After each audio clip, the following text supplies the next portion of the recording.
sigan compartiendo el link de ingreso para las demás personas. Muy buenos días para todos. Estoy actualmente desde Barranquilla. Mi nombre es María del Pilar Pinzón, directora de la Fundación Unicornio. Soy psicóloga de la Universidad Pontificia Bolivariana, especialista en necesidades educativas especiales de la Universidad Autónoma de Bucaramanga. Tengo una maestría en neuropsicología y educación de la Universidad de La Rioja, España. Y vengo liderando la Fundación Unicornio hace 16 años. Iniciamos en Bucaramanga en el año 2007. Hace 7 años estoy en la ciudad de Barranquilla y pues venimos yo vengo promoviendo el tema de la educación inclusiva hace más de 20 años, capacitando colegios y universidades en temas de educación inclusiva. He venido capacitando jardines infantiles, colegios, universidades en diferentes lugares del país.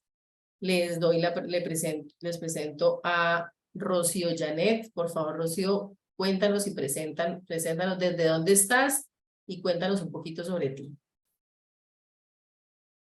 Hola, sí, gracias. Yo quiero comenzar mi intervención con una historia. Yo llegué aquí a la ciudad de Cali más o menos como en el año 2013. Tuve el honor de venir a trabajar a esta hermosa ciudad, a servir en el centro de familia de la Tercera Brigada. En la Tercera Brigada, bueno, yo llegué a vivir a Pance. En ese momento no tenía carro. Cuando tenía tiempo tomaba el mío, me tocaba bajarme en Capri, irme caminando hasta la brigada, llegar. Bueno, en ese momento yo pues no estaba acostumbrada, usaba tacones. Bueno, ustedes saben que nosotros los abogados tenemos esa parafernalia de estar así formales. Bueno, el tema es que no, yo me quejaba pues de esa caminada, de que estaba caro. Por lo general, casi siempre me tocaba en taxi porque no resistía, pero pues valían como 20, 25 mil pesos cada trayecto y eso era un golpe duro todos los días, eran como 50.000 pesos que yo gastaba. Entonces, bueno, un día en la oficina, yo llego, me estaba esperando un señor, él ahí muy sentadito con sus 2 muletas al lado. Una de mis funciones era asesorar a los heridos en combate. Hay un programa de heridos en combate. Yo tenía que asesorarlos en esos derechos que ellos tienen. Entonces, bueno, cuando uno abre el proceso de atención, hay unas historias. Uno tiene que llenar unos datos, conocer a la persona que va a asesorar. Cuando yo llego y le pregunto a él, ¿qué discapacidad tienes? Él me responde con una sonrisa así en su cara, me dice: doctora, yo me amputaron aquí a la altura de la ingle de la pierna derecha y a la altura de la rodilla de la pierna izquierda. Así, muy feliz. Yo quedé así como impactada porque yo era la que me quejaba porque caminaba. Y yo, sí, ¿y cómo llegaste hasta acá? No, yo dejé mi carro allá arriba en la guardia porque pues no nos dejan entrar el carro hasta acá porque pues por unos temas de seguridad nuestra oficina quedaba ahí al lado de la del comandante, de la del general. Entonces pues no, entonces te caminaba con sus muletas hasta allá y yo maravillada, o sea, impactada pero maravillada. Y él llega y me dice, no, y pues a raíz de pues todo lo que uno hace, de que pregunta, él me empieza a hablar de sus sueños, de sus proyectos, de sus cosas. Yo esta historia a veces la recuerdo. De ahí para acá yo cada día, por un tiempo muy cercano ahí a esa fecha, todos los días le daba gracias a Dios. Y él, o sea, me llenaba de felicidad mi vida de saber que yo me quejaba por nada, por nada. Ustedes dirán, no, pues esto de caminar 2 o 3 cuadras, eso no es nada. Para mí en esa época, pues caminar y en tacones, y pues yo no estaba acostumbrada a eso, y en ese momento no tenía carros, para mí era pues complejo. Entonces, a mí, él hoy en día, yo todavía lo recuerdo, hoy lo recordé, cuando yo pensé en cómo los voy a saludar, me acordé de él. Y yo dije, quiero contar la historia de él y no es la historia de él, es la historia mía. Cómo el contacto de una persona llegó y me cambió algo en mi cabeza. Y hoy lo recuerdo y muchas veces lo recuerdo y él ni siquiera sabe lo que hizo en mi vida. O sea, está en mi corazón. mi corazón ni siquiera sabe. Entonces, yo soy una mujer casada con 2 maravillosos hijos que ama el derecho. Soy abogada especialista en familia, que ama, disfruta, la hace feliz el derecho. Yo aquí he estado en los zapatos de los papás y he estado en los zapatos de los maestros. Y les voy a contar por qué. Porque yo ni siquiera quisiera presentarlo así. Yo tengo un hijo neurodiverso. ¿Y por qué digo eso? Porque es que estar aquí reunidos hablando de esto significa que somos discriminatorios. Y yo quisiera referirme a él es una persona con derechos diferente. Todos somos diferentes, como tú, como yo, con unas capacidades diferentes y con unos retos diferentes a los que puede tener uno u otra persona. Entonces, sí, todavía tenemos que hablar de esto porque desafortunadamente todavía somos discriminatorios. Entonces tengo un hijo neurodiverso y él empezó su educación regular desde que tenía 1 año y medio hasta que tenía 7 años.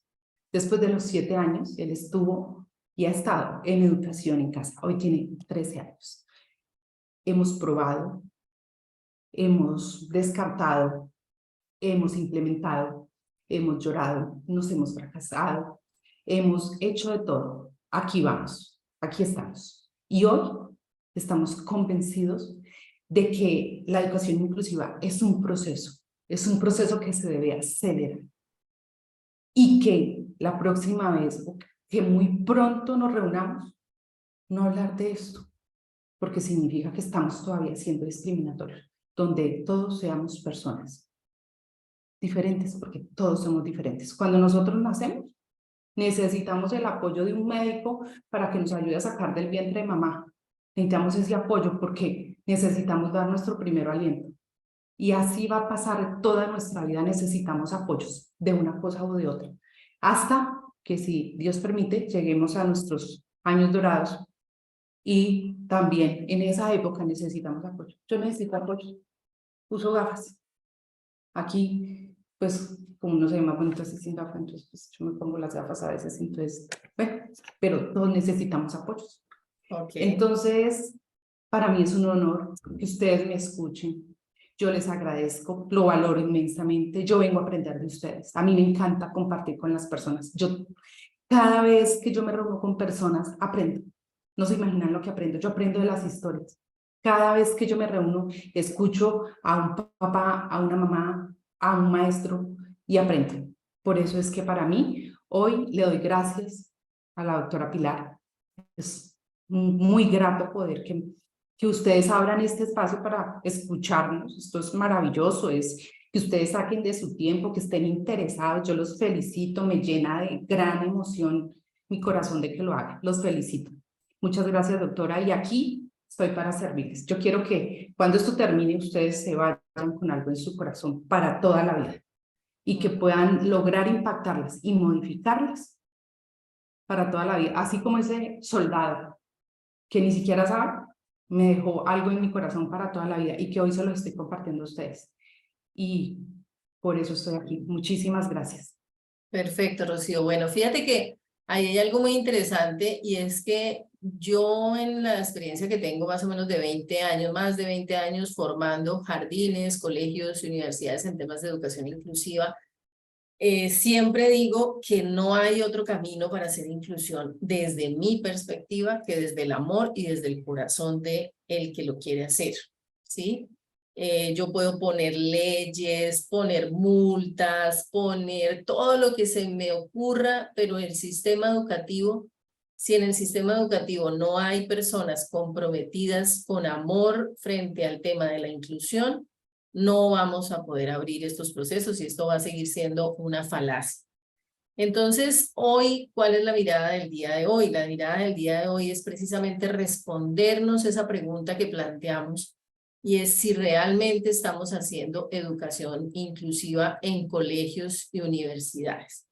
Yo les he comentado, yo vengo formando a instituciones, colegios, universidades, docentes, jardines infantiles, padres de familia en pandemia. Lo he estado haciendo de forma virtual y hemos tenido varias capacitaciones, muchas gratuitas y algunas con un costo simbólico, para llegar precisamente tanto a padres de familia como a docentes, como a administrativos, como a terapeutas en todos estos temas de educación inclusiva. Y he tenido una experiencia y es darme cuenta que la mayoría de las instituciones educativas están delegando la inclusión en una persona, las que tienen abiertos los procesos, porque hay muchos colegios y universidades que ni siquiera han tenido el primer acercamiento al tema de la inclusión.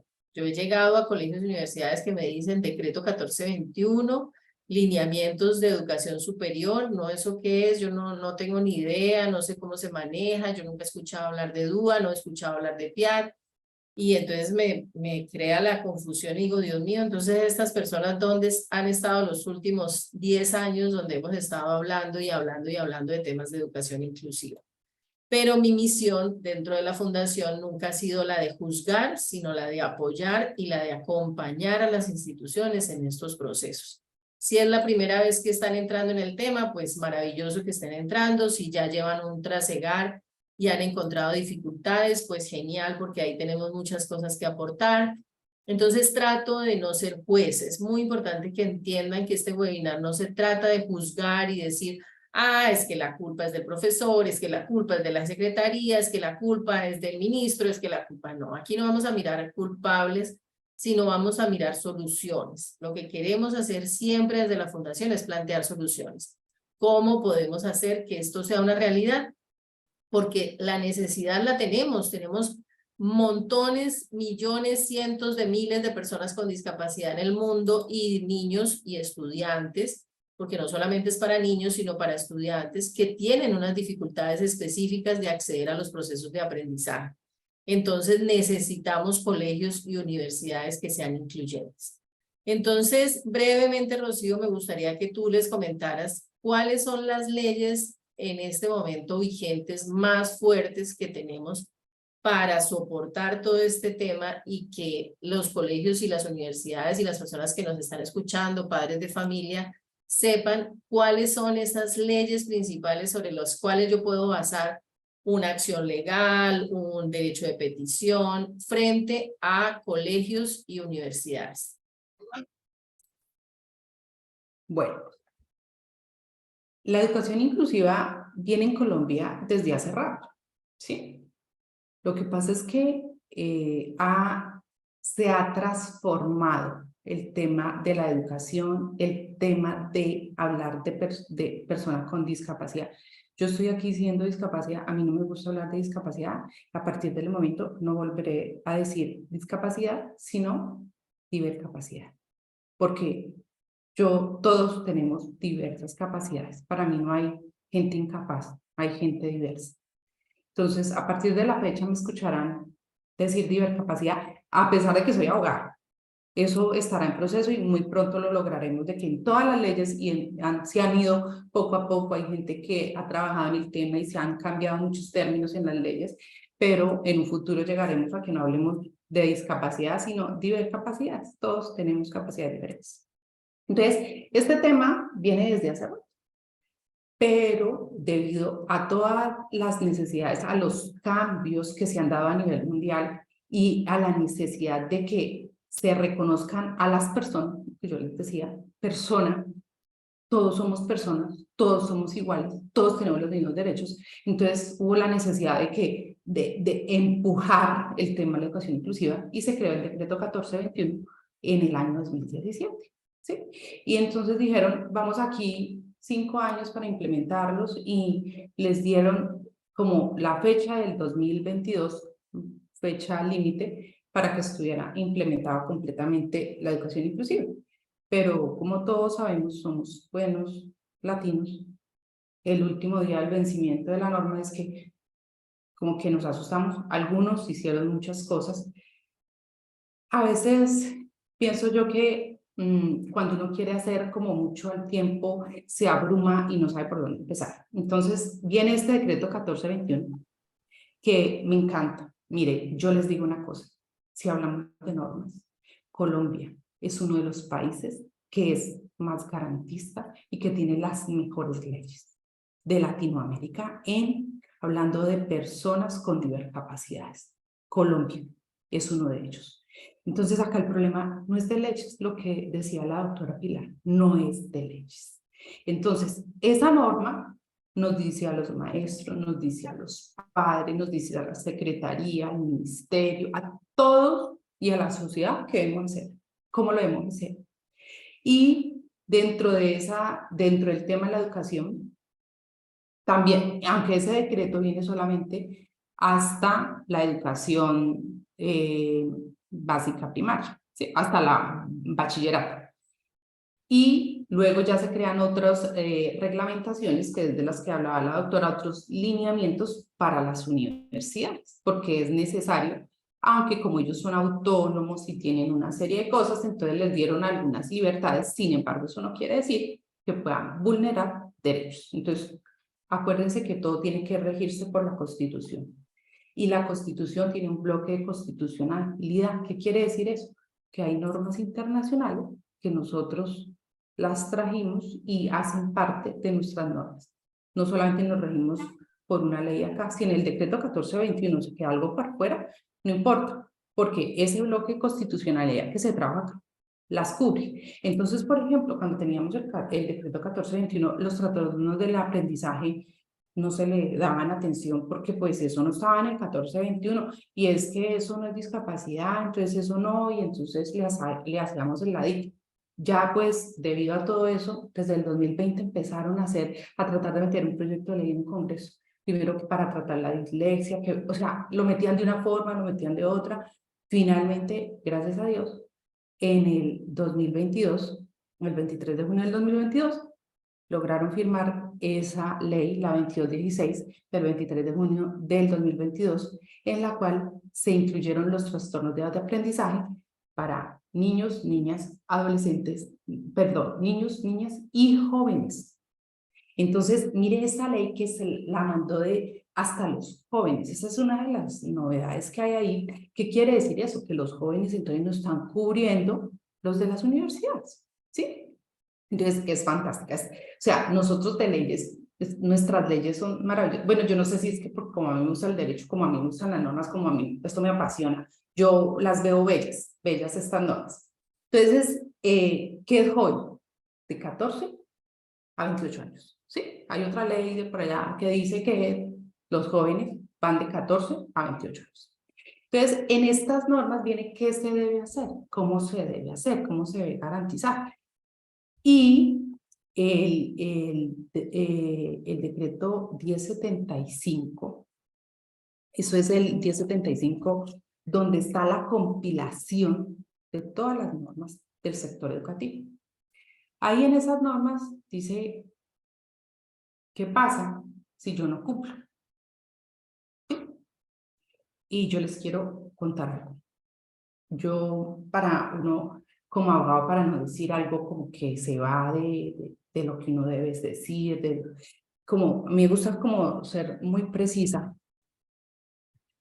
Yo en el año 2000, aquí específicamente el 18 de marzo del 2022, yo me hice un derecho de petición. Me hice un derecho de petición a una gobernación. No digo de qué departamento, no tiene importancia. Preguntando pues qué pasaba si uno pues no cumplía lo que decía el decreto 1421. Y una de las cosas que me comentaron acá decía, las sanciones a las cuales puede verse sometido finalmente un establecimiento educativo conforme al artículo 23741 del decreto 1075 del 2015 son las siguientes. Primero, amonestación pública, que será fijada en un lugar visible del establecimiento o institución educativa y en la respectiva Secretaría de Educación por primera vez. ¿Sí? Algunos me conocerán, otros no. y saben qué procesos he llevado yo en muchas instituciones. Y esto no lo hemos hecho, Ale, no porque no lo conozcamos, sino porque entendemos que esto es un proceso cultural, más que todo, cultural. Y yo quiero invitarlos a una reflexión. Yo estaba de acuerdo con la doctora que decía es que esto es un espacio de reflexión. Las normas están ahí, todo está ahí, uno encuentra personas y yo quiero contarles esto. Hace años, como en el 2005, a mí me hablaron de este libro y yo me lo leí. Vivir, amar y aprender, del doctor Leo Buscaglia. No sé si alguno conoce ese libro. Me alzan ahí la manito. La doctora se lo conoce. Sí, no, eso es de ahí. Ella empezó a hablar. Cuando ella habló de eso, me acordó. El amor. ¿Y por qué les cuento esa historia? Porque esta historia va para los docentes. El que conoce el libro, fantástico. Rebobinemos. Así como lo hice yo ahorita cuando la doctora dijo del amor. Y me acordé de ese libro. Ese libro lo escribió el doctor Leo Buscaglia porque él perteneció a la Armada, luego estudió, tenía 3 títulos, luego entró a ser profesor universitario de una universidad del sur de California, de Estados Unidos, si no mal recuerdo.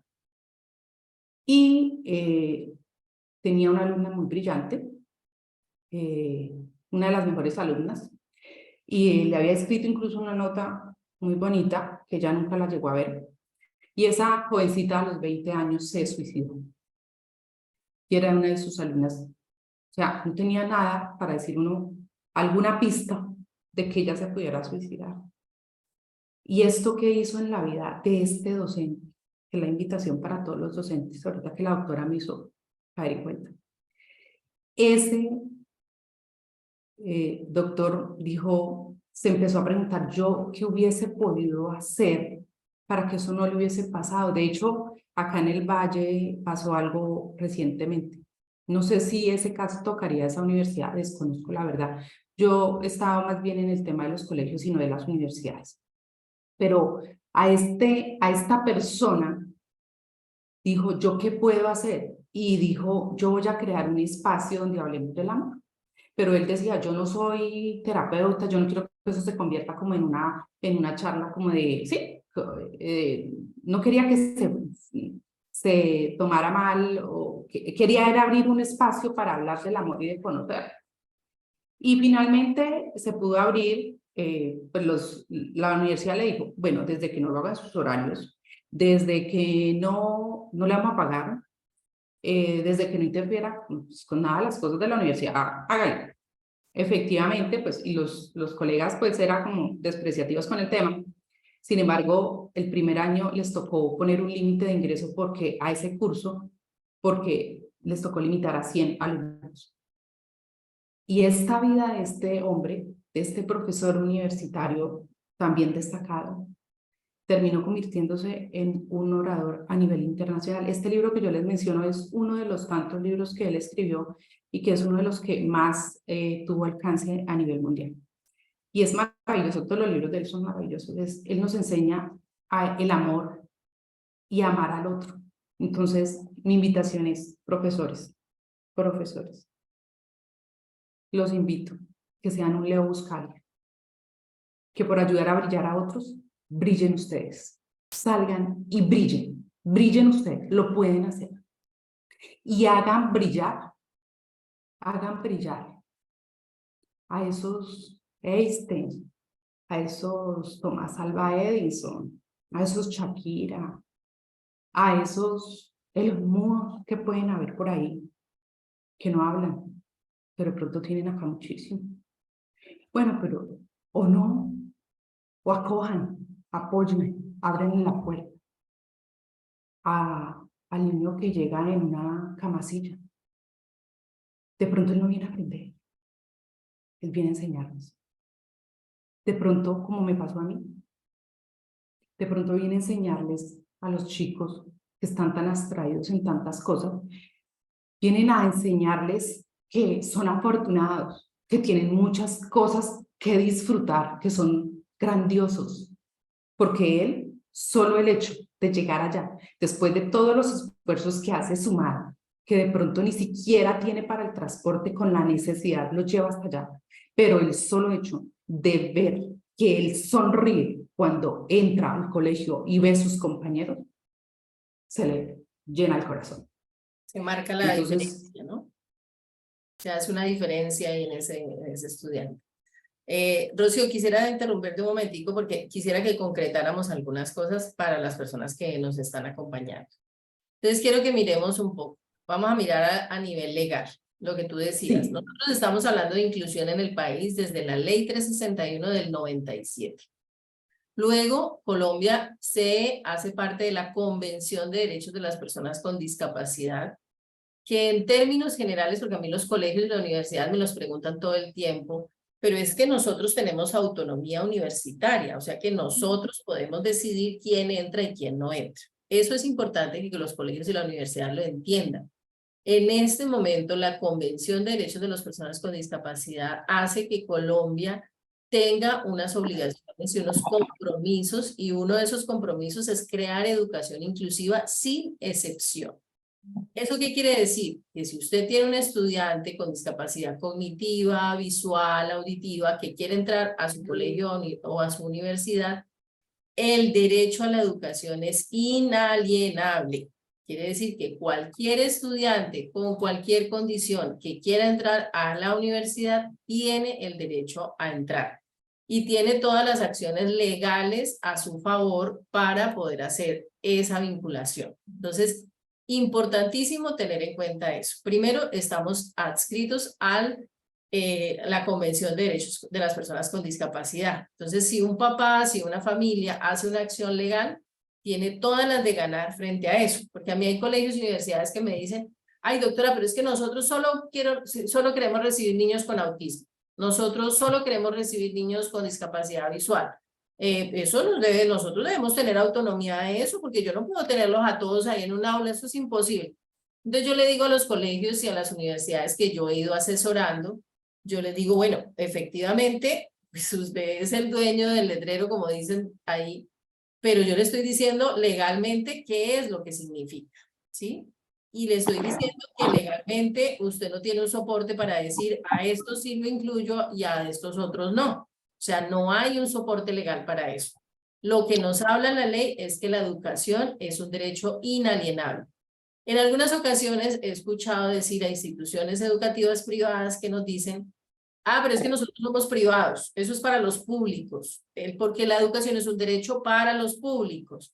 Entonces yo les cuento que algo que nos decía un abogado en algún momento en la Contraloría, es que el derecho a la educación es un derecho público, que hay privados que lo ejercen y que hay públicos que lo ejercen, pero si usted es un privado, usted debe garantizar el derecho a la educación de todas las personas, porque usted simplemente es una persona que es un operario o es una empresa que está haciéndose cargo de un derecho público. Entonces, fíjense que es tan fuerte en este tema la legislación que ya estamos hablando de aulas hospitalarias. Entonces los colegios ya están teniendo aulas en hospitales y en clínicas para atender a niños, por ejemplo, que son pacientes de cáncer y que van a pasar 2 o 3 años en un proceso de cáncer y él no va a perder ese derecho a la educación. Entonces, por eso las clínicas y los hospitales están abriendo aulas hospitalarias para garantizar ese derecho a esos estudiantes.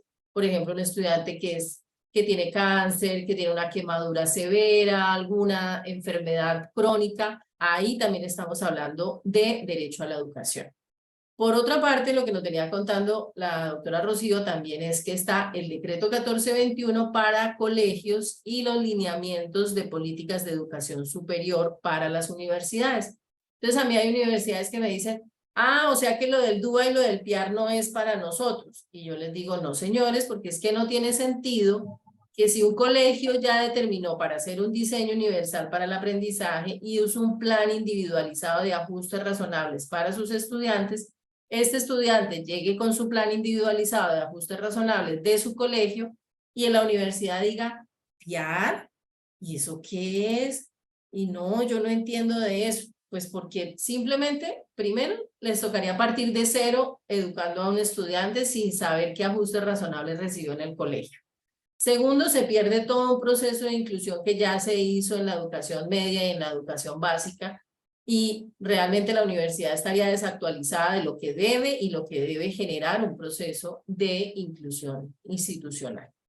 Entonces, importantísimo ir dejando claro algunos aspectos, y quiero ser muy puntual, para padres de familia, para personas con discapacidad que nos siguen, para terapeutas.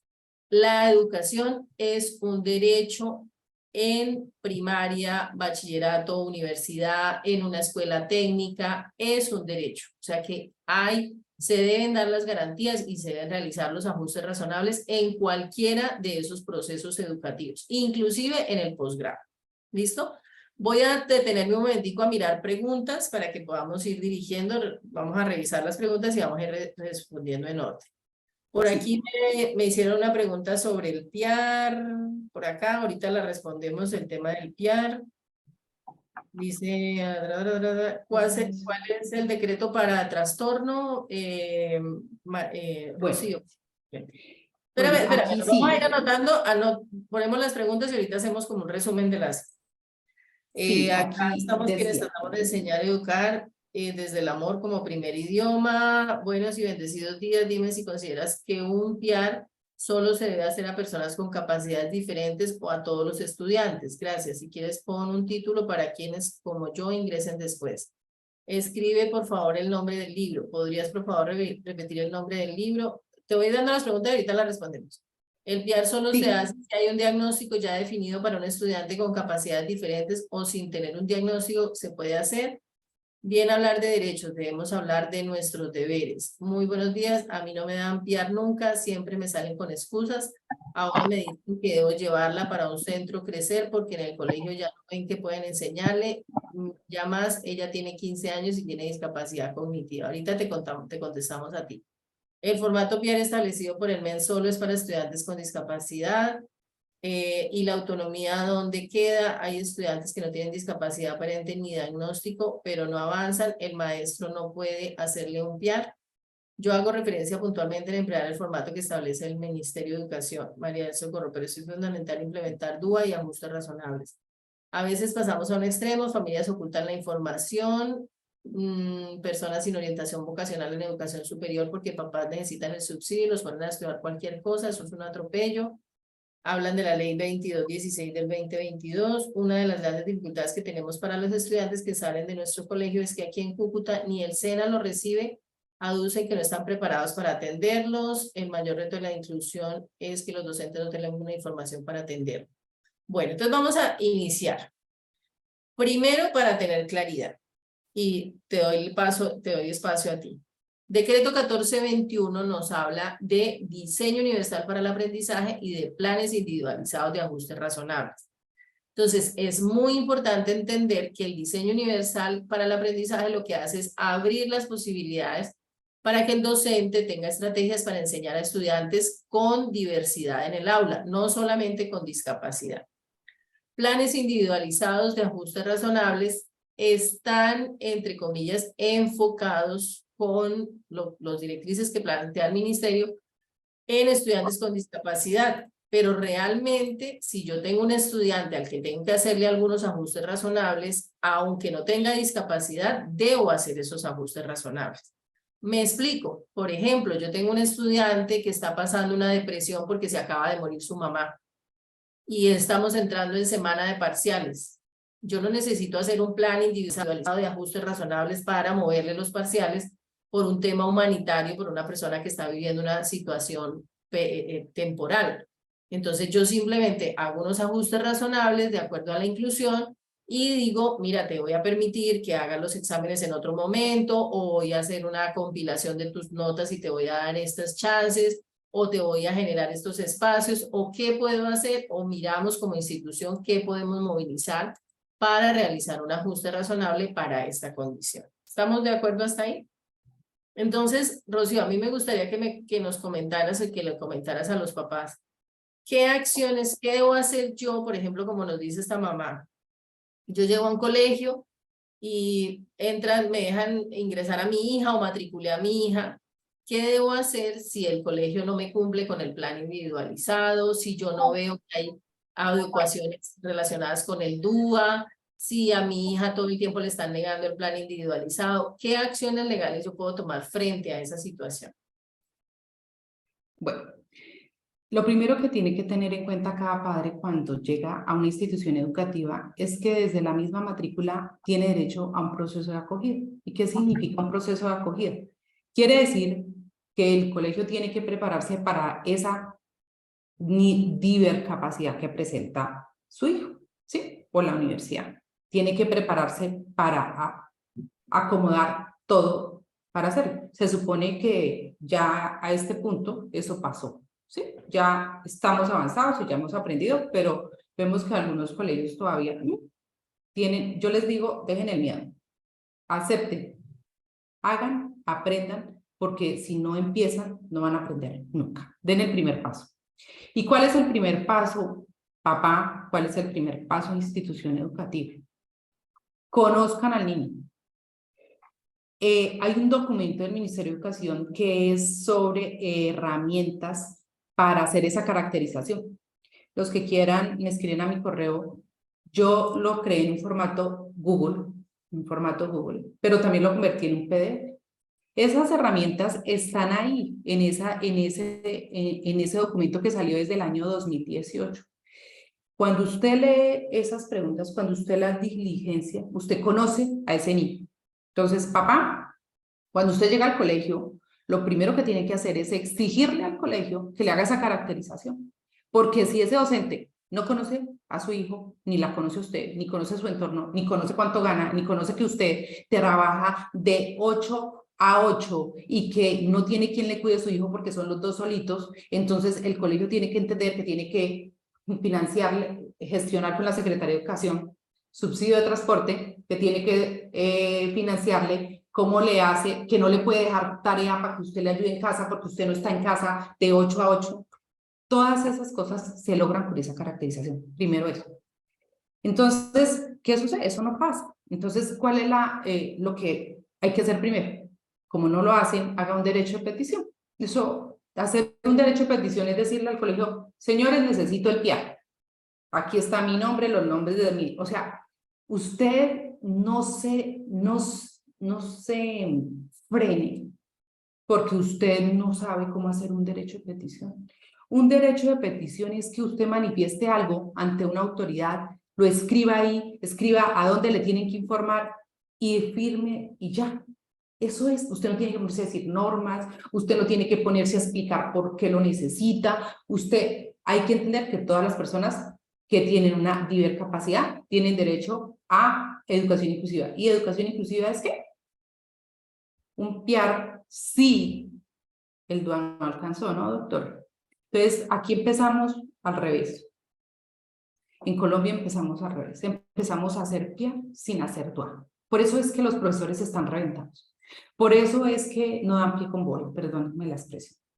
Si ustedes implementaran el DUA, la vida de ustedes sería diferente y la vida de sus alumnos sería diferente. Empiecen por el DUA, profes, directivas, todo el que me esté escuchando que tenga que ver con eso, DUA, porque si usted hace el DUA, mire, o sea, el DUA es maravilloso, a mí me encanta, o sea, el DUA es fantástico, o sea, mejor dicho, se les soluciona la vida. Usted crece como persona cuando aplica el DUA, cuando usted aprende uno como que, o sea, a uno el cerebro, la vida le cambia. Aquí la doctora me puede confirmar eso. Pero no, se dedicaron a hacer PIAres, se enredan con ese formato y ni siquiera saben qué están escribiendo en ese formato. Ni siquiera entienden lo que escriben en esos formatos porque yo he visto, los he Bueno, analizado. Rocío, tú decías algo que me parece interesante y es que cualquier persona puede hacer un derecho de petición. O sea, usted no necesita ser experto en derecho ni pagarle a un abogado para hacer un derecho de petición. Pero una de las cosas que les estamos mostrando desde la Fundación Unicornio, entre más formado usted esté en los temas legales de su hijo, de su estudiante, o si usted es una persona con discapacidad, entre más formación tenga usted a nivel legal, pues usted va a tener mucho más argumentos para pelear las cosas. Les voy a contar un ejemplo. hace varios años, más o menos para el 2008, un grupo de jóvenes sordos en Bucaramanga nos buscaron y nos dijeron a la Fundación Unicornio, mire, nosotros queremos formación en la universidad. Nosotros ya estudiamos en el colegio, nosotros nos capacitamos en el colegio y todos queremos llegar a la universidad. En ese momento en Bucaramanga, el único o la única institución de cierta manera gratuita o de bajo costo era la Universidad Industrial de Santander. Algunos de ellos se habían presentado, pero sus puntajes del ICFES eran muy bajos para acceder a la educación en la Universidad Industrial de Santander. Y en ese momento no había como un programa o un proceso de inclusión para esa universidad. Entonces nos reunimos con ellos y con sus familias y empezamos a mirar opciones. Miramos diferentes universidades, eran un grupo de jóvenes sordos. Y en las universidades nos decían, los recibimos, inclusive les podemos dar una beca, pero no les vamos a pagar el intérprete. Entonces nosotros ahí empezamos a encontrar ese complique porque pagar el intérprete era más costoso inclusive que pagar la misma universidad. Entonces encontramos una universidad en Bucaramanga que se llama las Unidades Tecnológicas de Santander, una institución de educación superior. Es una institución que es híbrida, pero que tiene recursos públicos. Tengo entendido que es una institución más que nada con recursos públicos.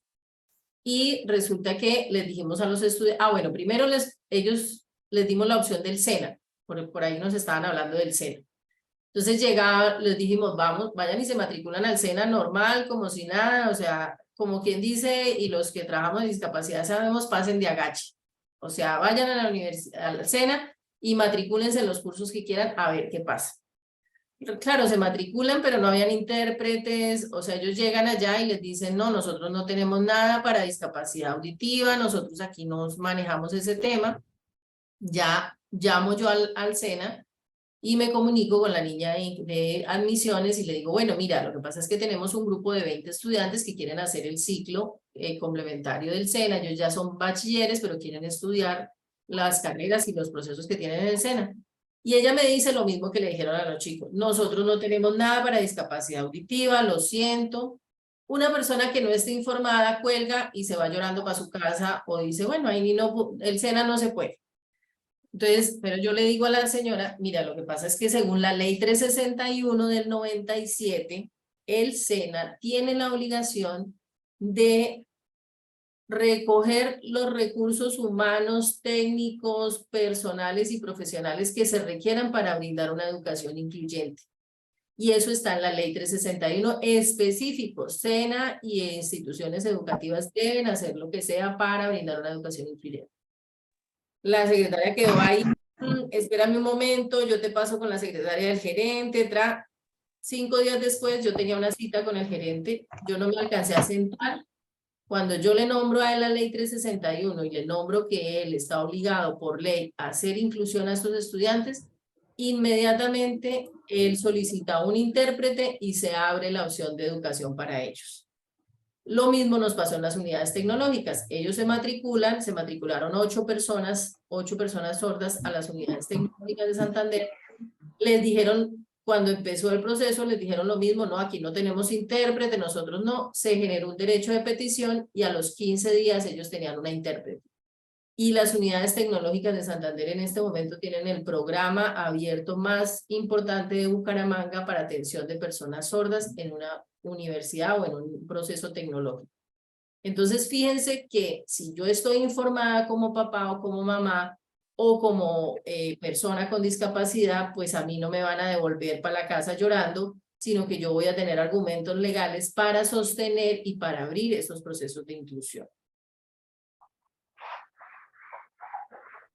Entonces, importantísimo, formación. Como papás, yo no me puedo quitar esa tarea de informarme o como persona con discapacidad. Elsa, no sé cómo ha sido tu experiencia en esos temas. ¿Para ti fue fácil abrir esos procesos de educación inclusiva? ¿Cómo te fue con ese tema, con la educación en tu proceso personal? Mi proceso personal pues fue hace rato. En esa época ni se hablaba, pero ni por casualidad ni por nada. Y tengo varias experiencias. la primera que todo, la primera fue cuando me iban a poner a estudiar, iba a empezar mi preescolar.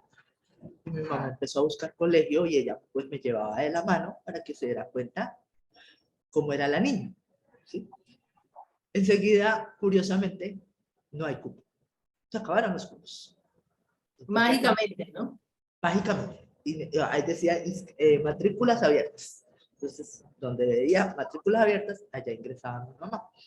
Y no, justamente se nos acabaron los de preescolar. Pero mi mamá lleva a mi hermanito y nosotros teníamos un año de diferencia. Entonces ella quería que los dos al tiempo, que para que él me acompañara y para yo no sentirme sola y bueno, ese tipo de cosas. Pero qué curioso que para el niño sí había, para la niña no había. Justamente. Preescolar que hay un cupo, pero para el niño. Para la niña no. Bueno, y así sucedió y nada, y nada. Porque mi mamá me quiso colocar en una institución privada. Tú sabes, más pequeño, más padre, bueno, todo ese tipo de cosas que los papás buscan para uno. Hasta que al fin dio en un colegio y en un colegio mi mamá le tocó literal, ella me lo cuenta así, porque yo la verdad no lo recuerdo. Y me dice rogar para que me la recibiera. Entonces al fin la rectora, porque ya no estaba, al fin me dijeron sí, pero ella entra con matrícula condicional. Mi mamá, ¿cómo así? ¿Por qué? Ella no ha hecho nada. No. Castigada por tener discapacidad. Entonces, la condición era que si alguna persona del colegio, llámese docente, padre de familia, los otros niños, les molestaba, ojo con eso, les molestaba mi presencia, no era ni siquiera si ella no da el rendimiento, Si se porta mal o si hace algo, no. no, era si ella incomodaba, era la feíta del grupo. Pues sí, eso generaba incomodidad. Con todo el dolor del mundo, se la entregó. En vista de eso, y en esa época, cero derechos, cero inclusión. Estoy hablando de hace ya más de 40 años. Entonces, imagínense. Entonces, cero, pues le tocó aceptar esa situación. ¿Listo? Ahí sí, como dice mi mamá cuando ella me lo cuenta, afortunadamente usted a nadie manifestó nada. Antes la acogieron y ya era mucho apapacho. Ya era mucho, ¡ay, la niña! Bueno, ese tipo de cosas. Eso fue en primaria. En bachillerato, pues para empezar, ya hice toda mi primaria. Hice toda mi primaria. Toda mi primaria no, hasta tercero porque ya era demasiado el apapacho. Entonces, uno de niño, pues, si uno ve que en mi cosa saben que palo trepa y los niños saben.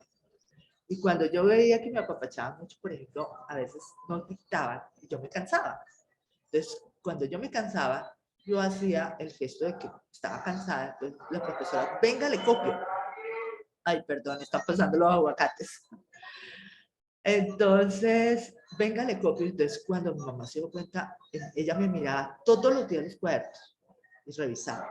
Y me preguntaba cómo le fue. Ella estaba muy pendiente de cómo me iba, de si yo llegaba callada, de si yo llegaba contando las cosas. ¿Sí? Porque si yo llegaba callada, algo me iba a pasar. Algo me iba a pasar. Ella, muy sabiamente, no me preguntaba, ¿qué le pasó? No. Ella veía que yo llegaba callada, entonces me dejaba. ¿Y cómo le fue? Yo contestaba, bien, pero ese bien no era tan bien. Entonces yo me callaba las cosas. Entonces ella muy sabiamente me hacía algo de alimento que a mí me gustaba, lo que más me gustaba. Y entonces, venga, siéntese. Y me daba para mí y daba para ella. Y empezaba a hacerme charla hasta que yo alegremente soltaba la situación. Entonces ella de una vez ahí intervenía, si tenía que hablar con el colegio, si algún niño, era por lo general algún niño que me ha hecho algo, ¿sí?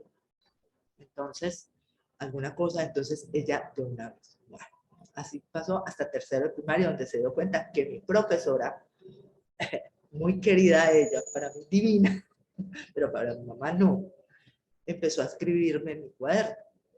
Era ella, entonces yo quedaba muy alegremente, seguía jugando, seguía haciendo otras cosas que no tenía por qué hacer. No, dijo, no. Entonces habló con la profesora, no, ella más sin embargo seguía copiando. Entonces dijo, no, la tengo que cambiar de colegio porque tampoco, la vida no es así. Usted tiene que estar formada para la vida. La vida no es así, que todo el mundo va a llegar allá para echarla, la vida es lo contrario. Entonces, cuando se enfrente a eso, usted no va a tener esos mecanismos y esas herramientas necesarias para afrontar esa situación. Entonces, me sacaron de ahí y me llevaron a otro colegio. Allá sí era extremo. Allá era donde era con regla en mano, con correa incluso, que a uno perdónenme la expresión, pero es que era así, lo domesticaba. Domesticado los niños, pero a punta de esa estrategia. Yo nunca fui víctima pues, de esa situación porque siempre me portaba muy bien. Lo que sí es que mi docente de cuarto de primaria no me aceptó. Ella, ¿qué hacía? Me sacaba del aula de clase, vaya y se aprende las canciones de los niños de jardín, vas para jardín y se aprende y vuelve y usted tiene que haberse aprendido las canciones de los niños. Sin eso usted no puede entrar a la... Entonces yo salía, obviamente pues me daban la instrucción, era una niña de 9 años, yo hacía caso. Salía, obviamente la clase seguía común y corriente, yo completamente atrasada, totalmente atrasada. Y vienen las evaluaciones. Imaginará cómo me pudo haber ido. Todo mal. Entonces la señora enseguida dice que me tienen que bajar de grado, no a cuarto, sino a tercero de primaria.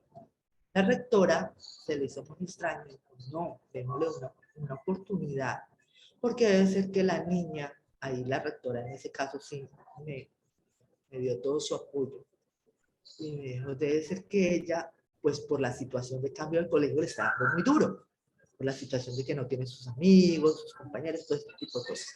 Entonces, démosle más oportunidad. Cuando ella, un día, la rectora, ese día estaba en el colegio y dio una vuelta por todos los salones, cuando me ve a mí allá sentada con los niños de jardín. Me preguntó qué hacía allí. Yo le conté pues, lo que sucedió. Y una vez ella dijo, bueno, quédate ahí. Hicieron reunión y yo no contaba nada en mi casa, ni todo lo que me hacían. Era horrible, horrible, de verdad. Mi mamá trataba y yo callada. Elcita, eso, para que vamos cortando, para que podamos avanzar, ¿listo? Para Sí, menos sí, tanta- sí, sí, porque me extendí mucho. Cuéntanos un poquito de esa experiencia en la universidad, o sea, ¿fue fácil ingresar a los procesos universitarios? ¿Tú necesitas de alguna acción legal? No. ¿Sentiste que hubiera alguna estigmatización frente a eso? Mira que ¿Actualmente sientes que hay alguna estigmatización? la universidad para mí fue lo mejor. O sea, en la universidad era que tenía que pasar. Si yo pasaba, yo llegaba, fui, presenté mi examen, mi prueba de IPEX, listo, entonces daba para que yo pudiera presentar el examen de admisión, lo presenté, pasé, fui, me matriculé, perfecto, todo, listo, bien. En una sola clase, sí, recuerdo que el docente llegó y estipuló, fue, vamos a dar unas décimas al final de cada periodo, de cada parcial, con la participación, y pues obviamente contaduría, tenía que uno pasar al tablero y hacer pues las cuentas test y todo ese tipo de cosas. Entonces yo, miércoles, esos puntos no me los gano. Pensé yo no dije nada. Yo ya, bueno, no me gano esos puntos, entonces me toca a mí, sí o sí, duro, estudiar y que me vaya bien. No me puedo quedar con los puntos que él iba a dar. Él hábilmente, él se dio cuenta, y sin hablar de inclusión, sin ajustes razonables, sin nada de ese tipo de, toda esa parafernalia que tenemos hoy día, perdónenme que lo denominé así. Él llegó, simplemente llevó, cuando vimos fue que llevó, en esa época era retroproyector de acetatos, entonces, el retroproyector de acetatos, y entonces él lo hizo colocar a mi altura, Elsa, pase. Yo, porque usted no se me va a quedar sin los puntos que tienen derecho todos. Entonces, PRUN, hice TAS, me gané los puntos adicionales y listo. Fue lo único, de resto lo demás era o escrito o verbal, entonces no tengo pues... Fíjate que esa experiencia es súper interesante porque dentro de la Fundación Unicornio la mayoría de los profesionales que nos acompañan son personas con discapacidad y muchos de ellos se formaron en una época donde las leyes no existían. Entonces, si habían procesos de educación inclusiva adecuados cuando no teníamos leyes, pues ahora las leyes nos deben garantizar que esos procesos sean lo más adecuados. Entonces, te agradezco, Elsa, que nos hayas contado esa experiencia. Quisiera pasar a Rocío a que nos contara un poquito detenidamente qué pasa con esta ley 2216, qué implicaciones tiene, quiero que lo hagas así como con plastilinita, paso a paso. ¿Para qué nos sirve esta ley? ¿En qué aporta a los padres de familia? ¿En qué implica a los colegios? O sea, muy, como te digo, muy desmenuzadito como nosotros hemos querido hacer desde las formaciones que hacemos en la Fundación Unicornio. Explícaselo con plastilina a todas las personas para que podamos entender. ¿Para qué sirve esta ley? ¿A quiénes implica? Tú ya nos decías, implica colegios y universidades porque habla de niños, adolescentes y jóvenes. Pero si yo soy dueño de un colegio, ¿qué me implica a mí tener en cuenta en esta ley? Si yo soy padre de familia, ¿qué implica esta ley? Y si yo soy persona con discapacidad, ¿en qué me beneficia esta ley? Gracias, doctora Pilar. Mire, o sea, hay que tener claro algo, y es lo que yo mencionaba hace un ratico. Nosotros en Colombia tenemos una constitución que garantiza derechos. El bloque de constitucionalidad al que yo, de pronto es que yo hablo en términos legales y no me estoy haciendo entender. El bloque de constitucionalidad son todas esas leyes, incluidas el convenio que mencionaba la doctora, que garantiza, que ordena y sanciona si usted no cumple y garantiza el derecho a la educación de, llámese, niño, niña, adolescente, persona adulta, al que sea, a todo el que quiera estudiar. Entonces, que la ley diga que no, es así. Entonces, que esta ley, como les decía hace un ratico, vino a ampliar la cobertura que tenía el PIA, pero lo que decía es, esa parafernalia, esos términos que nos inventamos para ponerle el abolengo a la cosa, pero que realmente en la práctica es haga ajustes, apoye, conozca al niño y mire a ver cómo le puede hacer, cómo puede hacer que le entiendan. En colombiano se llama búsquele la comba al palo. No más. ¿De qué me sirve a mí? Ah, bueno, la ley 22, la ley, el decreto 1421, pero finalmente lo que necesitamos es que el niño entre al aula, que el profesor haga los ajustes. Entonces, ¿qué hace esta ley? Esta ley dice que nos amplía lo que traía el decreto 1421 sobre trastornos de aprendizaje. Entonces, ahí entran cuáles son los trastornos. Aquí dice la ley de manera específica. Dice, dificultades asociadas a la capacidad del niño para recibir, procesar, analizar, memorizar información desarrollando problemas en los procesos de lectura, escritura, cálculos aritméticos e incluso dificultades en la adquisición del conocimiento de nuevas habilidades y destrezas. Entonces, ¿qué quiere decir eso? Palabras más, los docentes ya lo saben: dislexia, discalculia, disgrafia. Ahí la doctora me puede enumerar, porque ya es experta, es neuropsicóloga, todos los trastornos de aprendizaje. Que la diferencia es que los trastornos de aprendizaje son tratables, se pueden superar, aunque hay por ahí hay una zona gris en eso, que habla de que hay unos que no, que otros que sí, pero la diferencia es que esto es un trastorno y se puede tratar, y la discapacidad que habla el decreto 1421, no, es una condición, ahí sigue, no va a cambiar nunca, es así y para de contar.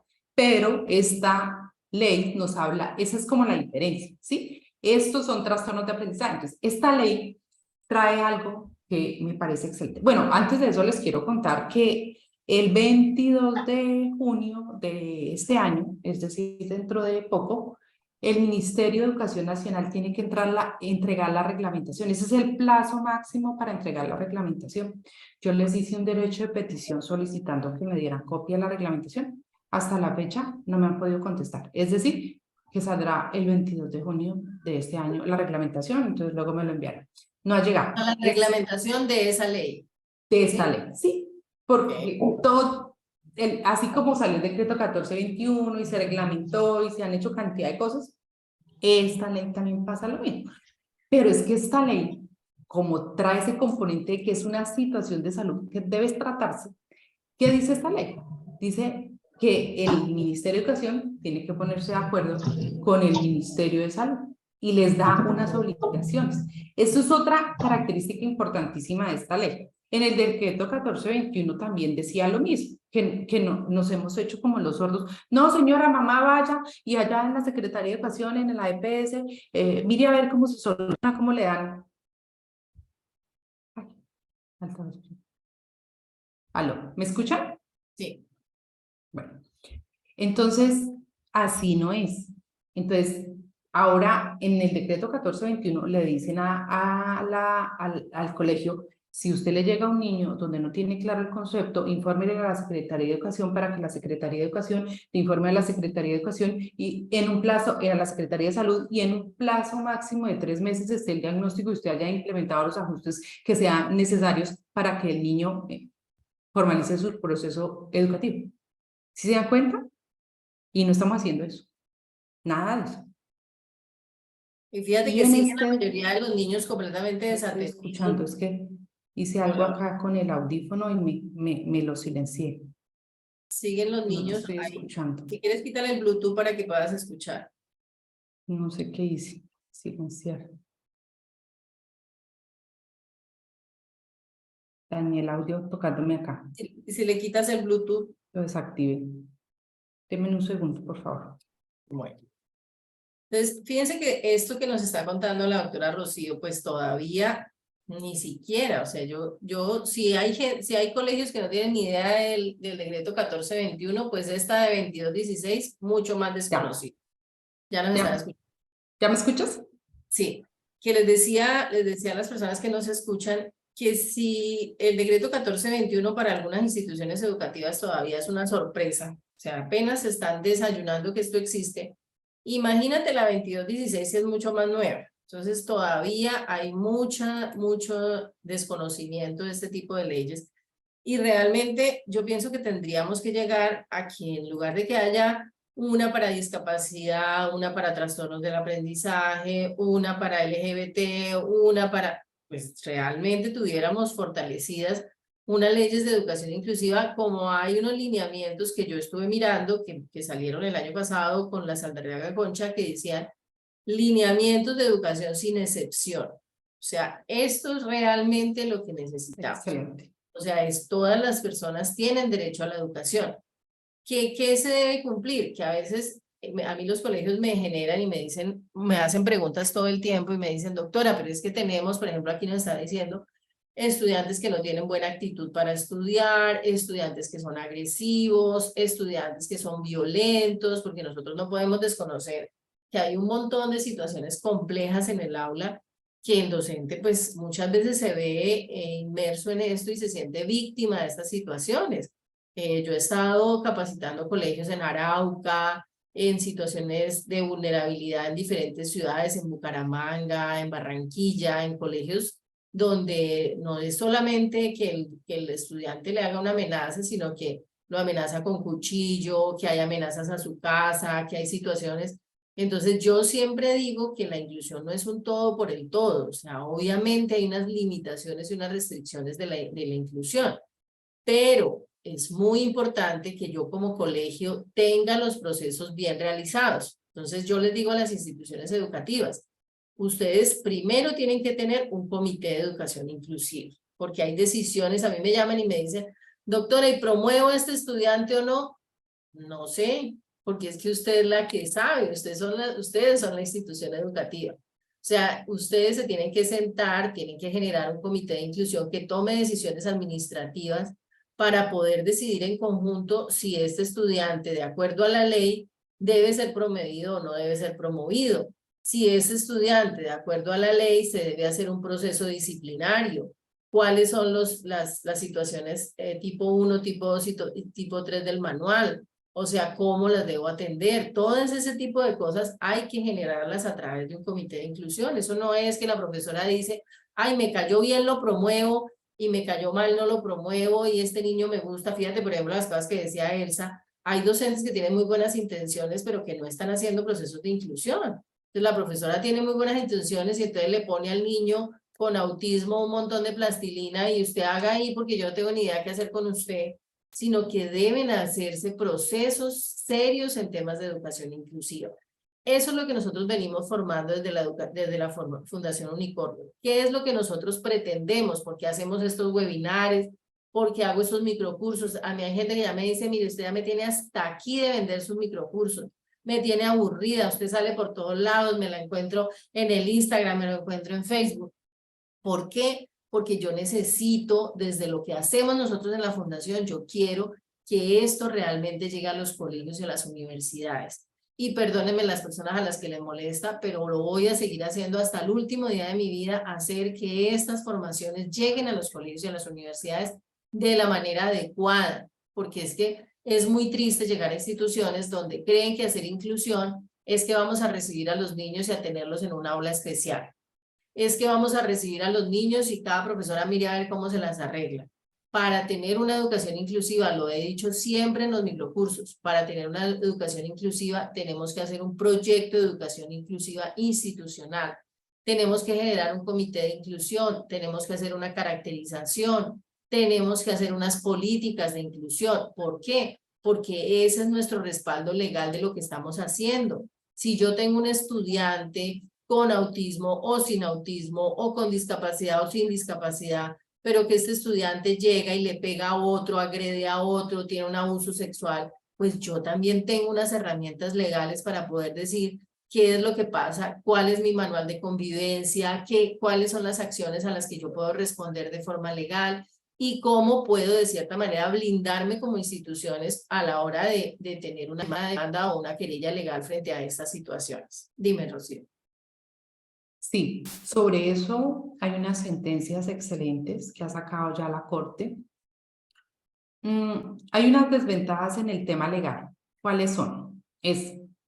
Empezamos con el derecho de petición, seguimos con la tutela entra en primera instancia, se nos va a segunda instancia, luego se nos va a la Corte, a revisión de la Corte, y en eso pasa un tiempo, ¿sí? El niño ya no está en el colegio, la mamá decidió escolarizarlo, la mamá tal, se diluyó el tema, ¿sí? Por eso es que yo digo a los papitos si usted quiere entrar en esto, entonces hagamos esto. Pero es estar ahí y generar que se haga, que se haga, ahí como decía, como en Cirili, porque a veces eso es más efectivo que la tutela. La tutela nos sirve para, por ejemplo, manejar varios casos, ¿sí? Y hay litigio estratégico. Si yo tengo varios casos aquí, hay unos patrones, genero una acción con varios casos para que la Corte se pronuncie y genere unas directrices de sanciones, efectivamente investigaciones y demás, ¿sí? Eso es una forma de hacer litigio estratégico. Entonces, que uno maneja varios casos y va teniendo información para en algún punto generar ese litigio estratégico y que genere realmente unos cambios importantes. Porque empezar por casito y eso, así, es complejo. Entonces, ¿qué sucede? En esos casos que tú mencionas son supremamente delicados. Por ejemplo, hay sentencias de la Corte donde han dicho, entonces, una mamá presenta una acción de tutela porque resulta de que hay un compañerito que le pega a su hija. ¿sí?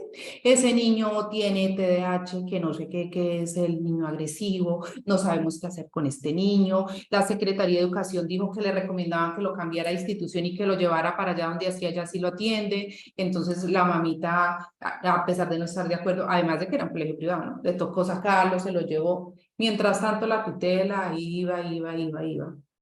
Al final de la película, digo yo que estos parecen películas, lo que manifestó la Corte es, a pesar de que, si ustedes se dan cuenta, la acción de tutela la accionó la mamá de la niña, que era víctima de agresiones por el niño neurodiverso. ¿Y qué dijo la Corte? La institución educativa, la Secretaría de Educación, cometió omisión, porque tenía que haber hecho, ¿qué hacía para que el niño fuera atendido por el sistema de salud y no tuviera esos comportamientos? ¿Qué hizo la institución educativa para manejar la convivencia dentro de la institución educativa? Y ordenó que otra vez reintegraran el niño al colegio. Y ordenaron una serie de cosas, pues esto, así yo les cuento en pedacitos. Entonces hay que tener mucho cuidado con eso, porque no es cómo me libro yo, sino es cómo me responsabilizo. Un niño que entra a una institución educativa está bajo la garantía de las instituciones educativas y es garantizar derechos. Si el niño tiene un problema de salud, salud, venga, ayúdeme aquí. Que la mamá es irresponsable, que está siendo de pronto negligente, remita a ICBF para que requieran esa mamá, miren a ver qué hacen, si es necesario la amonesten, si es necesario la capaciten, qué es necesario, abran un proceso de restablecimiento de derechos. Pero no es cómo, no, es cómo nos responsabilizamos, cómo atendemos, cómo resolvemos, es atender. Si un niño es agresivo, es porque no se siente seguro. Si el niño se siente seguro, deja la agresividad. Esa es una de las primeras formas de poder manejar la educación inclusiva. Es haga sentir seguro al estudiante. Te hablará, te contará, te mirará, te hará lo que sea necesario para salir adelante.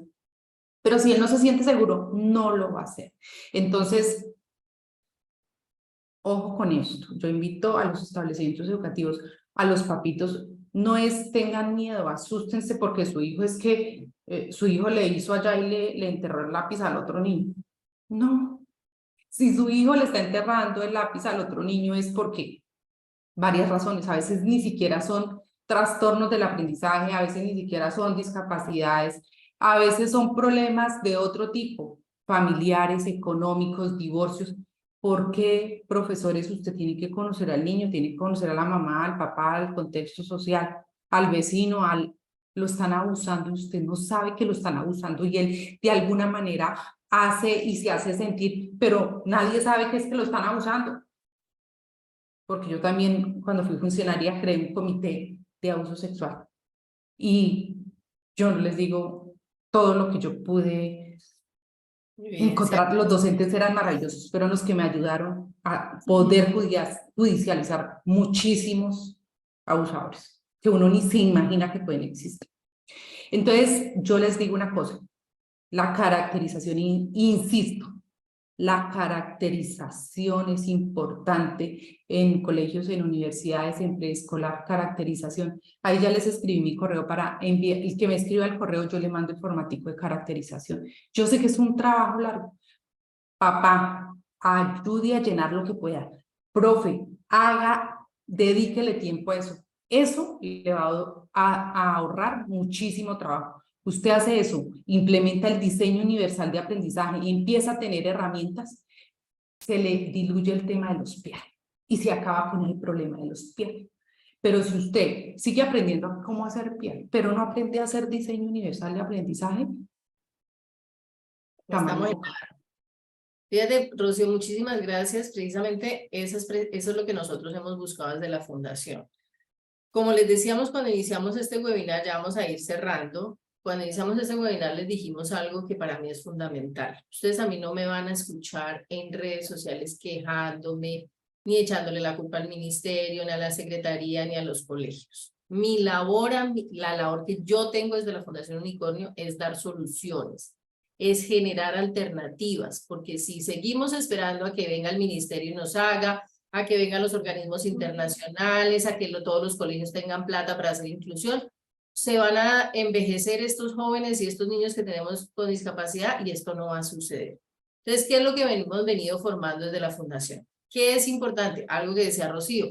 Si usted como papá solito se va a poner a pelear contra un colegio privado o público, usted se puede pasar 2 y 3 años en una acción legal, ¿sí?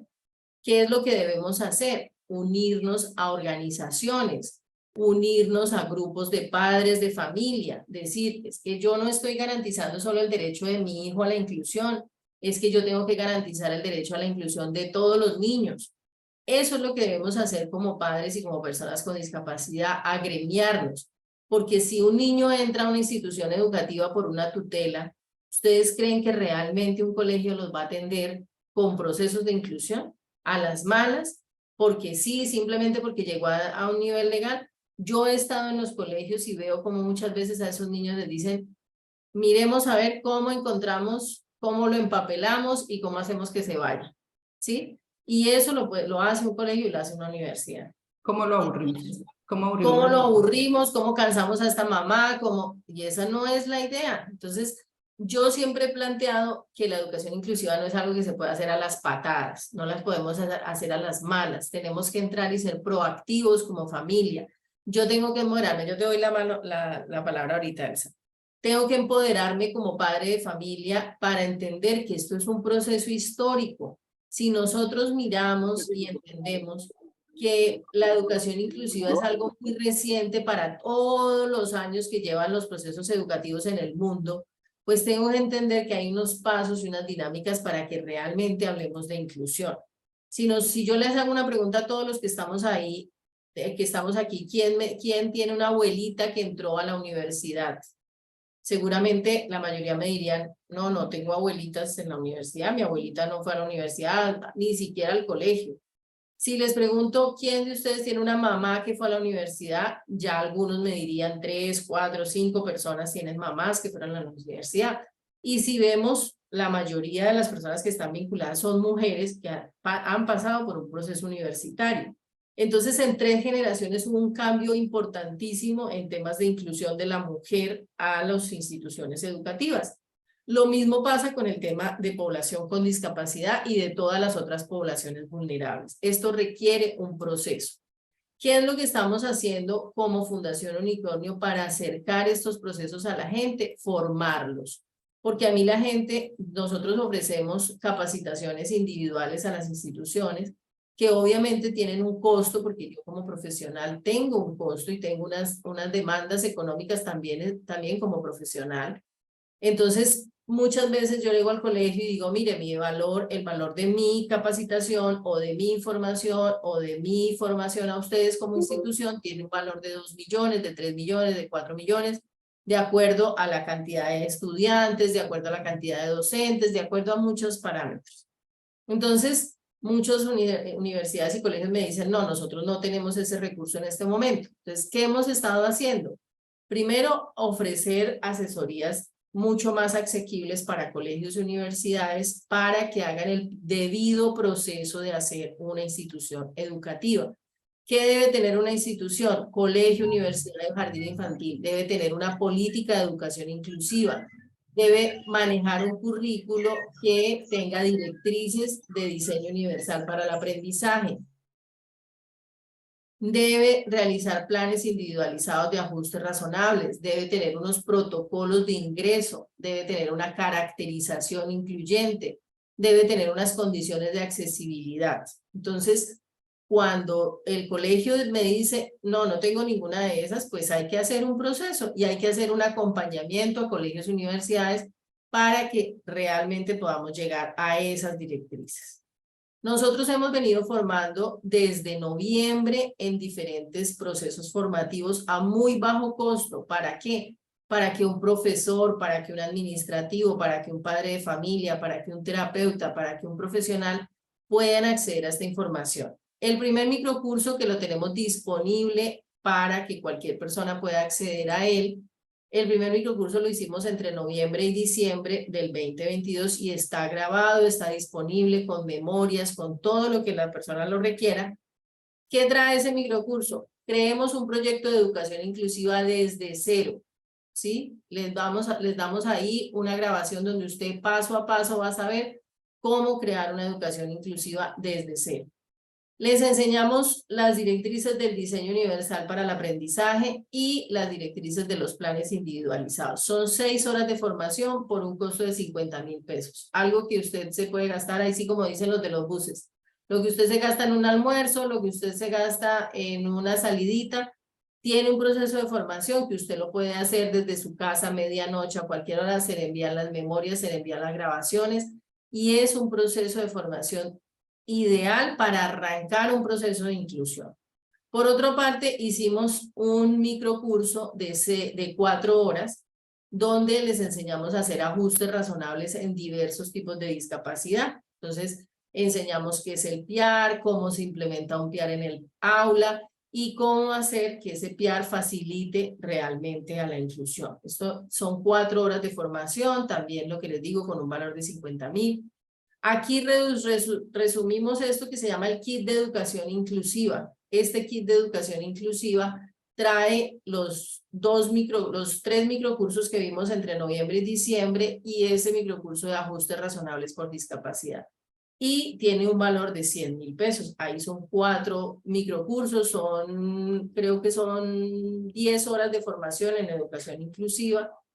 Luego vienen los microcursos que hicimos en febrero, donde estamos mostrando cómo se articula el DUA y el PIAR en el aula, cómo hacer un PIAR o un plan individualizado de ajustes razonables para estudiantes con déficit de atención e hiperactividad, cómo hacer los ajustes razonables para un estudiante con discapacidad psicosocial que cada vez se ve más en el aula.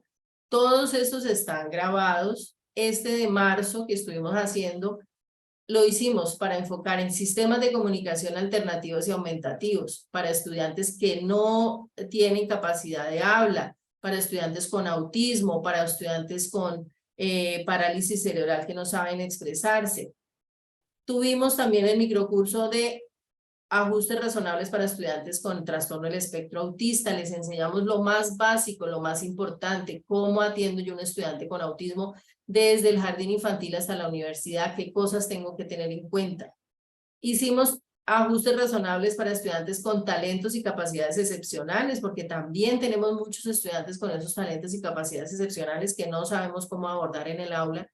Y vamos a tener para junio estos 3 microcursos que están enfocados en ajustes razonables para discapacidad cognitiva, para discapacidad visual y para discapacidad auditiva. Con este compendio, usted arma un paquete importantísimo para poder realmente llevar a su colegio, institución, jardín infantil, universidad, unas bases y unas herramientas claras y de verdad ajustadas a la realidad. ¿Qué es lo que he estado tratando de hacer? Hacerlo lo más sencillo posible y que estas formaciones ayuden a cuidar la salud mental del docente, que no sea simplemente le lleno al salón de niños o de estudiantes, porque hay docentes que me llaman de universidades, de colegios, Pilar, no tengo ni idea, ¿qué hago con estos estudiantes? Dígame por qué camino sigo. Y estas son las herramientas que usted puede tener para realmente hacer que la educación inclusiva funcione en su institución. Y si se dan cuenta, todos los paquetes no tienen un valor mayor de 250.000 pesos y queda la institución con una formación de calidad, se envían memorias, se envían los documentos, se envían los temas de la ley. Entonces es empezar a crear soluciones, a dejar de quedarnos quejándonos, ay, es que yo no tengo herramientas, es que a mí no me han formado. Si yo soy un docente que quiero seguir vigente los próximos 20 años, tengo que capacitarme en educación inclusiva. Si yo quiero cuidar mi salud mental, lo que decía Rocío, hacer diseño universal para el aprendizaje cuida nuestra salud mental como docentes. Atender a niños tan diversos no es fácil cuando yo no tengo herramientas para hacerlo. Y el DUA nos da las herramientas y además los ajustes razonables nos ayudan a entender esas dinámicas que yo debo manejar con niños con situaciones específicas. Entonces, yo les pido perdón a las personas que dicen, uy, qué vieja tan intensa, o es que esta señora hace mucho, es que esta señora todo el día está mostrando y difundiendo.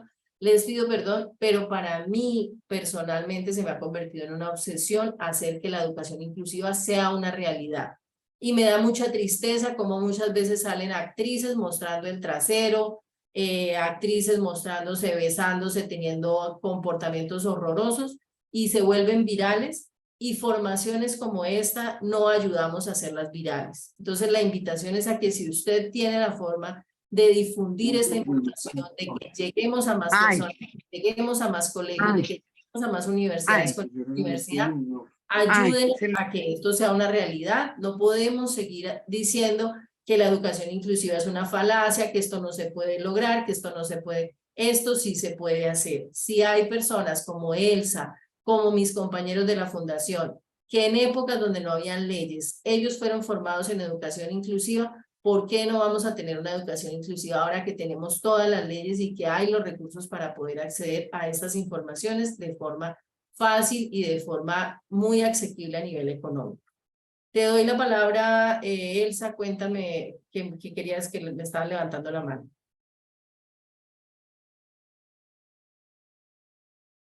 Habilita el micrófono, Elsita.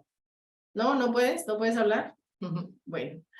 Bueno, Rocío, cuéntanos un poquito cómo pueden recibir la asesoría, cuéntanos un poco de tu trabajo, cómo lo has venido realizando, y si los papás o las personas que nos acompañan quieren recibir tu asesoría, ¿cómo lo pudieran hacer? Yo la verdad me dedico al tema de la educación inclusiva. Bueno, yo primero soy mamá, ¿sí? Esa es mi actividad principal, ser mamá.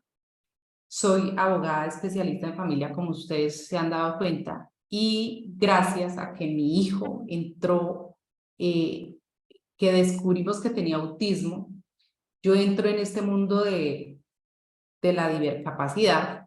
Le doy gracias a la Fundación Soy Diferente, Soy Como Tú. Yo creo que si yo no hubiese conocido a la Fundación Soy Diferente, Soy Como Tú, a Andrea, a Federico, a Camila en ese momento, yo, o sea, no tendría esta perspectiva que tengo hoy aquí. Yo les agradezco por eso. Y ese video de Federico cambia vidas. Nuestra vida fue impactada por ese video de Federico, muy chiquis, y lo adoro. Le doy gracias a ellos por esa razón. Entré en ese mundo gracias a mi hijo desde el año 2017. Yo soy nueva en esto. Y a raíz de eso me sumergí a aprender cómo era esto y empecé a hacer asesorías y apoyar en esos procesos a personas que llegaban a decir, esto es lo que nos está pasando. Entonces, he apoyado esos procesos a papitos que llegan con esas situaciones con la Fundación de Soy Diferente, Soy Como Tú, y con la Fundación Mano for Inclusion de Mano, que es una fundación de Estados Unidos, también con presencia aquí en Colombia, con Camila García, quienes han, por ejemplo, ese formato de caracterización lo hicimos en el año 2020, que es el que les voy a compartir por el correo. Eso fue una de las cosas que se hizo para poder empezar a trabajar y la necesidad de que se implemente la educación inclusiva. Entonces, lo que yo hago es decirle a los papitos qué tienen que hacer, cómo lo tienen que exigir, y hay una herramienta que es el SAC. O sea, yo lo que hago es primero decirles de manera general qué pueden hacer y cómo lo pueden resolver por sí mismos. Ya después, si no lo logran, ya me pueden buscar, pero inicialmente empiecen, háganlo ustedes. Y si no lo logran, búsquenme para yo apoyarlos. Pero de resto, traten de hacerlo porque esto es así la necesidad. Impresionante. Y son familias que no tienen recursos, porque yo sé que no tienen recursos. Entonces, ¿qué les digo? Ahorita les voy a escribir acá. Aquí sale otra nueva estrategia, otra herramienta. El SAC, Centro de Atención al Ciudadano. Esto es una página que creó el Ministerio de Educación. Ustedes ahí en ese SAC Si ven que los colegios no le están prestando atención, que no los están ayudando, entren al SAC, crean su petición, su requerimiento y ahí hay una trazabilidad. Y por ahí escriban, por ahí hagan. No tienen que salir de su casa, por internet. Y háganlo así con sus palabras. Lo que decía la doctora es cierto. Hay que hacerlo de manera técnica, hay que hacerlo de manera para lograr resultados. Por eso era que yo les hablaba del litigio estratégico. Yo he conocido varios casos donde he llevado a las mamitas a que están haciendo.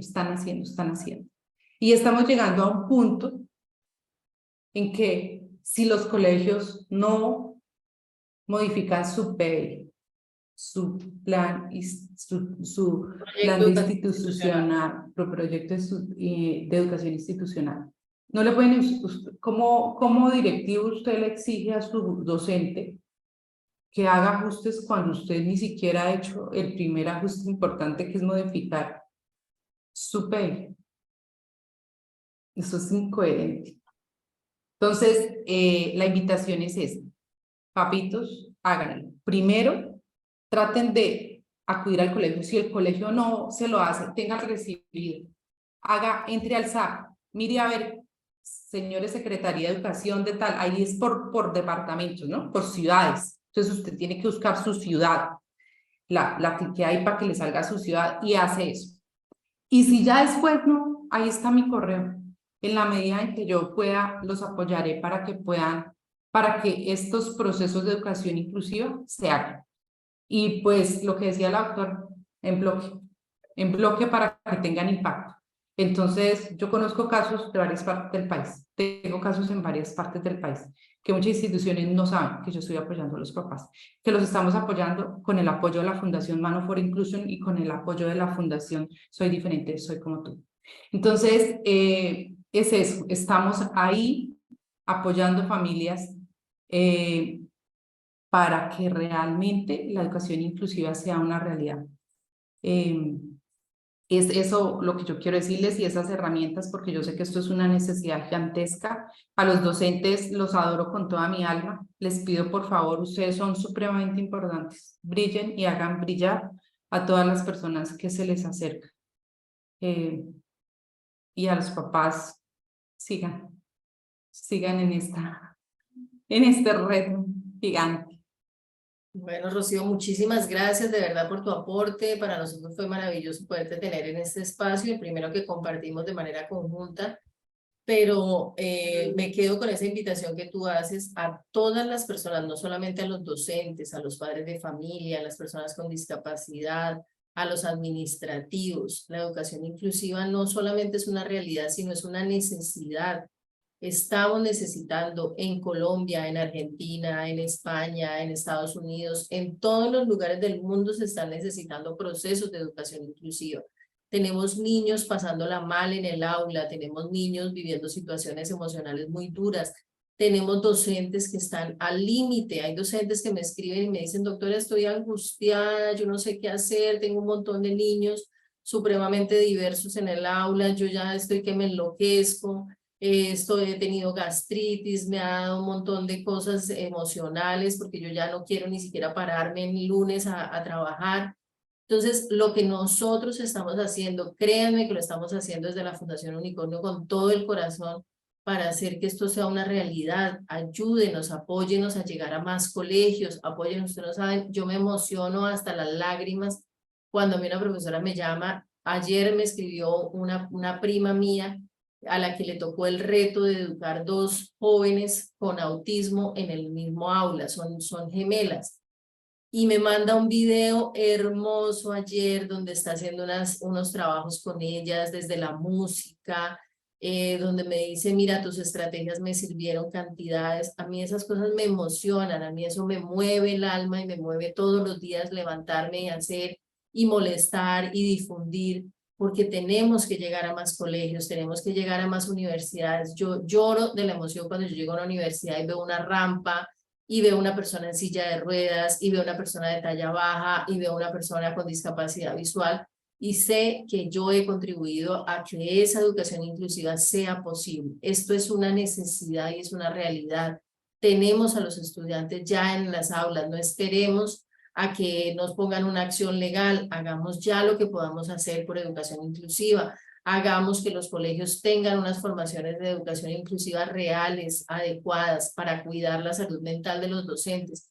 No hay educación inclusiva sin salud mental, no hay educación inclusiva. Si yo como docente estoy sobrepasado de trabajo, de actividades, por eso es que a mí el plan individualizado de ajustes razonables no me gusta tanto, porque eso requiere un montón de trabajo administrativo que el docente no tiene tiempo de hacer. Hay que generar acciones, hay que trabajar sobre el diseño universal para el aprendizaje, para que sean menos ajustes razonables que se tengan que hacer por niño.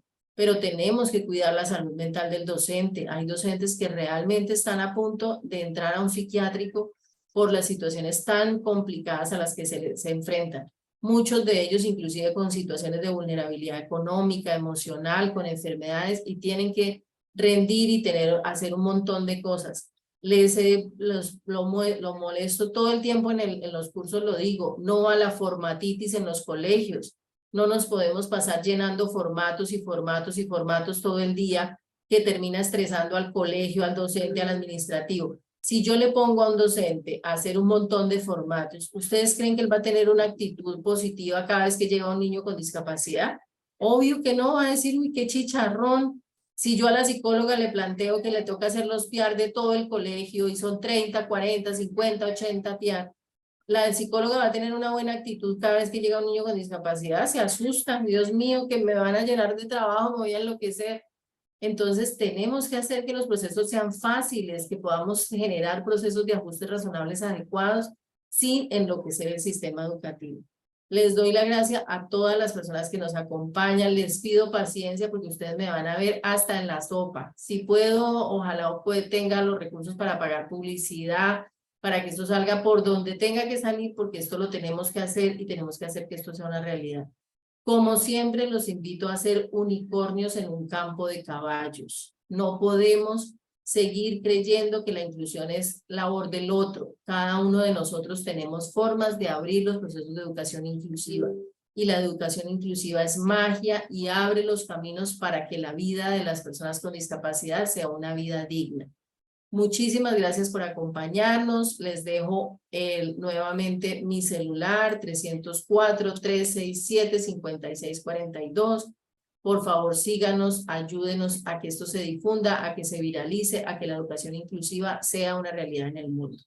Un abrazo para todos. Gracias, Elsa, por acompañarnos. Gracias a todos los docentes que nos acompañaron. Gracias, Rocío.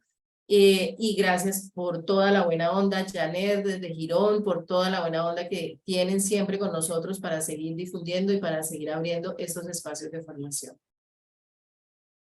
Gracias a ti, Pilar. Fue un placer poder estar aquí y compartir un rato las experiencias que vivimos, y finalmente el tiempo nos mostrará a cada uno si nuestra vida se condujo por el éxito o el fracaso, o si llevamos a nuestros estudiantes al éxito o al fracaso. La historia lo mostrará, el tiempo lo mostrará. Entonces, muchas gracias.